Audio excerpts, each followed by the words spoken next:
Welcome back, my dear students, to my channel Competitive English School. Today I will share a report from Miscellaneous Mains 2009. আজকে আমি তোমার সাথে Miscellaneous Mains 2009 সালে যে রিপোর্টটা এসেছিল ক্যাম্পেইন এগেইনস্ট পোলিওর এগেইনস্ট যে ক্যাম্পেইন সেই সম্পর্কে তোমার সাথে আলোচনা করব রিপোর্ট রাইটিং নিয়ে। আমি আগের ক্লাসে Miscellaneous Mains 2009 সালের যে ট্রান্সলেশন এবং ট্রেসিস এসেছিল সেগুলো তোমার সাথে আলোচনা করেছি এবং অ্যান্সারগুলো দিয়েছি। আজকে আমি আলোচনা করব এবং পুরো অ্যান্সার করে তোমাদের দেখিয়ে দেবো 2009 সালের যে রিপোর্টটা এসেছিলো, অর্থাৎ ক্যাম্পেইন এগেইনস্ট পোলিওর এগেইনস্ট যে ক্যাম্পেইন তা তোমার সাথে পুরো আলোচনা করব। তো তোমরা কিন্তু অবশ্যই তার আগে একটু যেটা প্র্যাকটিস করবে। আর তোমাদের একটা তো বলে দিই, ওখানে কিন্তু ইনস্ট্রাকশন দেওয়াই থাকবে যে কতগুলো ওয়ার্ডের মধ্যে লিখতে হবে। তো ওখানে রিপোর্ট রাইটিংয়ের ক্ষেত্রে মিসলেনিয়াস মেন্সে 200টা ওয়ার্ড মেনশন করা থাকে। তো তোমরা কিন্তু 200টা ওয়ার্ডের মধ্যেই লিখবে, তার কয়েকটা ওয়ার্ড বেশি লিখতে পারো, কিন্তু খুব বেশি লেখা ঠিক হবে না।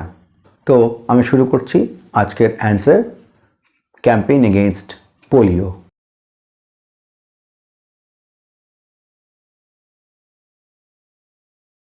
আমি রিপোর্টের টাইটেলটা দিয়েছি campaign against polio to ensure survival for all. পোলিওর এগেইনস্টে ক্যাম্পেইন, সবার যাতে বেঁচে থাকে সেটা নিশ্চিত করার জন্য পোলিওর এগেইনস্টে ক্যাম্পেইন। ওখানে দেওয়াই আছে ক্যাম্পেইন এগেইনস্ট পোলিও, এই নিয়ে লিখতে হবে। তো আমি লিখেছি campaign against polio to ensure survival for all. একটা জায়গার নাম লিখতে হবে, ইনস্ট্রাকশন দেওয়াই আছে, XYZ ইউজ করা যাবে। তো আমি লিখেছি XY প্লেস, ডেট দিতে হবে, যে কোনো একটা ডেট দিলেই হবে, 7 Jan 2025, ঠিক এইভাবেই লিখতে হবে। Polio awareness campaign as well as immunization of polio vaccine continued for the consecutive 4 days starting from 5th January this year here in XY place.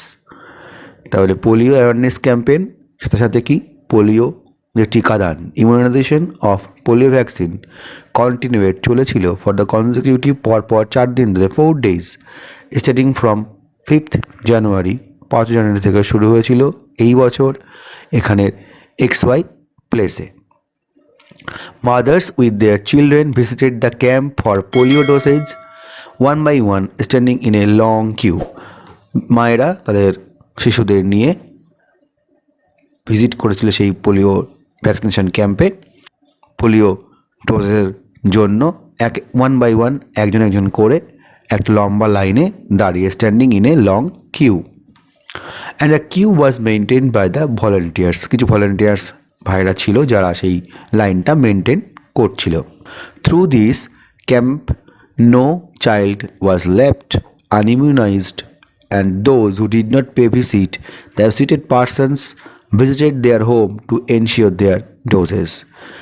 এই ক্যাম্পের মাধ্যমে no child was left unimmunized, কোনো চাইল্ডই তাদের টিকাদান করতে বাদ যায়নি, এবং যারা এখানে আসেনি, who did not pay visit, the visited person, এর সঙ্গে সম্পর্কিত ব্যক্তিরা তাদের বাড়িতে গিয়ে তাদের টিকাটা নিশ্চিত করে এসছে, অর্থাৎ বাড়িতে গিয়ে টিকাদান করে এসছে। অ্যাকর্ডিং টু অ্যান অফিসিয়াল, একজন অফিসিয়ালের কথা অনুযায়ী, through this inoculation programme every year polio can be prevented and completely eradicated from our earth. এই ভ্যাকসিনেশন বা টিকাদানের টিকাদানের প্রোগ্রামের মাধ্যমে পোলিও পুরোপুরি বাধাদান করা যাবে এবং পুরোপুরি এই পৃথিবী থেকে তুলে দেওয়া সম্ভব হবে বা পুরোপুরি নির্মূল করা যাবে এই রোগটাকে। পরের প্যারাতে আমি লিখেছি during the awareness campaign one of them said, এই অ্যাওয়ারনেস ক্যাম্পেইন চলার সময় একজন বলেছিল, children who are under 5 years of age are mainly vulnerable to this disease. শিশুরা যারা 5 বছরের বয়সের মধ্যে তারা এই রোগের দ্বারা বেশি আক্রান্ত হয় বা ক্ষতিগ্রস্ত হয়। Sometimes this disease can be fatal and cause serious illness to those who are attacked by polio. বেশিরভাগ সময় বা কিছু সময় এই রোগটা এতটাই মারাত্মক বা মারণ রোগে পরিণত হয়, যেটা সিরিয়াস ইলনেস আনে তাদের জন্য যারা পোলিও দ্বারা আক্রান্ত হয়। The disease is caused by poliomyelitis virus. এই ডিজিজটা হয় পোলিওমাইলাইটিস ভাইরাসের দ্বারা, and transmitted to the victims through contaminated water, food and coming in contact with the affected persons. যেহেতু এটা একটা ভাইরাস ঘটিত ডিজিজ, তাই এটা অন্য ভিকটিমের মধ্যে চলে যায় আক্রান্ত জল, কন্টামিনেটেড ওয়াটার, দূষিত জল, খাবার এবং যারা আক্রান্ত ব্যক্তির সংস্পর্শে আসে তাদের মাধ্যমে। This disease is so devastating that a child suffering from this has been paralyzed in some organs. এই রোগটা এতটাই মারাত্মক বা খারাপ যে যে সমস্ত শিশুরা তার এই রোগ থেকে ভোগে তারা তাদের কিছু কিছু অর্গ্যান বা হাত বা পা কী হয়ে যায়, প্যারালাইজড, পঙ্গু হয়ে যায়। It can only be wiped out through the polio vaccine invented by Jonas Salk and later developed by Albert Sabin.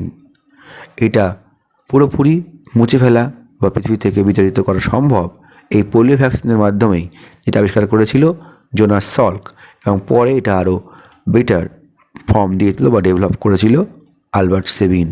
Before the organization of this camp, it has been making that the campaign will provide the required dosage to all the children under 6 years. এই অর্গানাইজেশনটা শুরু করার আগে বা ক্যাম্পটা শুরু করার আগে প্রত্যেক জায়গায় মাইকিং করে বলে দেওয়া হয়েছিল যে প্রত্যেক শিশুদের ডোজ দেওয়া হবে যাদের বয়স 6 বছরের মধ্যে।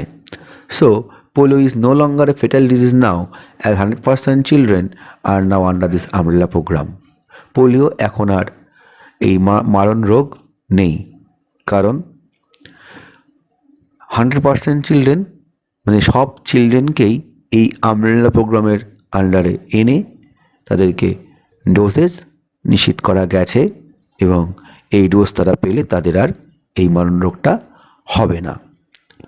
তো মাই ডিয়ার স্টুডেন্টস, আমি এইভাবে এই রিপোর্টটা লিখেছি। তো তোমাদেরও কিন্তু এইভাবে লিখতে হবে, ওয়ার্ডস মেনটেন করে একটা টাইটেল দিয়ে, প্লেসের নাম দিয়ে এইভাবে পরীক্ষার হলে আমাদের প্রেজেন্ট করতে হবে। সো মাই ডিয়ার স্টুডেন্টস, তোমরা দেখে নিয়েছো আমি কেমনভাবে অ্যান্সারটা লিখেছি। তোমরাও কিন্তু ঠিক পরীক্ষায় এইভাবে অ্যাটেম্প্ট করবে। অর্থাৎ টাইটেল মাস্ট, টাইটেল তোমরা অবশ্যই দেবে। তারপর যেভাবে আমি লিখেছি, অর্থাৎ জায়গার নাম না লিখে ইনস্ট্রাকশান দেওয়া থাকবে XYZ লিখতে, সেরকম লিখবে। তারপর ডেট, ছোট্ট করে মাস এবং সাল দিয়ে তোমাদের মেন রিপোর্টটা লিখতে হবে কয়েকটা প্যারাগ্রাফে ভাগ করে। আর লাস্টে কিন্তু অবশ্যই একটা সাজেশন টাইপ তোমরা লিখবে, যেমন আমি এই ক্ষেত্রে লিখেছি। আর আমি কিন্তু ওয়ার্ডটা অবশ্যই মেনটেন করেছি, 200টা ওয়ার্ডের মধ্যেই লিখেছি। তোমরাও কিন্তু ঠিক সেভাবেই এক্সামে অ্যাটেম্প্ট করবে। সো মাই ডিয়ার স্টুডেন্টস, এই ছিল আজকের ভিডিও। যদি তোমাদের ভিডিওটি ভালো লাগে থাকে, তোমরা কিন্তু অবশ্যই লাইক করতে ভুলো না। আর এখনও পর্যন্ত যারা আমার চ্যানেল সাবস্ক্রাইব করো না, সাবস্ক্রাইব বাটনে সাবস্ক্রাইবে ক্লিক করো এবং পাশে থাকা বেল আইকনটা ক্লিক করে দাও to get further notification from my channel. তো নেক্সট ক্লাসে আমি এরকম একটা ভিডিও নিয়ে আবার তোমার সামনে চলে আসবো। তো আজ এই পর্যন্তই। Thank you, thanks for watching. See you in the next video again.